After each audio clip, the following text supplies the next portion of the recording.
महाराष्ट्रातील नाशिक जिल्ह्यातील सप्तशृंगी गडावर सतीचा कडा किंवा शीतकडा नावाचं एक महत्वाचं ठिकाण आहे। या जागेला एक विशेष ऐतिहासिक आणि धार्मिक महत्व आहे। सतीचा कडा, आख्यायिका आणि महत्व।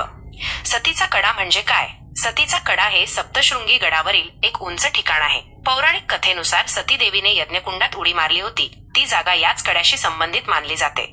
या कड्यावरून एखादी वस्तू खाली पडल्यास तिचे शीतासारखे, दवबिंदूसारखे तुकडे होतात अशी एक आख्यायिका आहे, म्हणूनच याला शीतकडा असेही म्हणतात। आख्यायिका आणि महत्व। हिंदू पौराणिक कथेनुसार राजा दक्षाने आपला जावई भगवान शिव यांचा अपमान केला होता। या अपमानामुळे दक्ष प्रजापतींची कन्या सतीने यज्ञकुंडाच्या अग्नीत उडी घेऊन आपले जीवन संपवले। ही घटना याच सतीचा कडा शी संबंधित असल्याचे मानले जाते।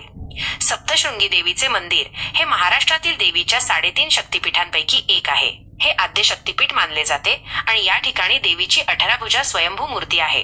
सप्तशृंगी गडावरील सतीचा कडा हे या देवीच्या मंदिराच्या परिसरात एक महत्त्वपूर्ण स्थान मानले जाते।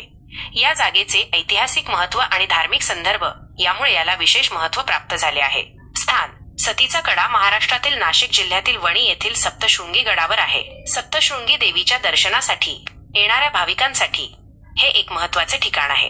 थोडक्यात, सतीचा कडा हे सप्तशृंगी गडावरील एक ऐतिहासिक आणि धार्मिक महत्त्व असलेले ठिकाण आहे, जे सती देवीच्या कथे आणि पौराणिक आख्यायिकांशी जोडलेले आहे।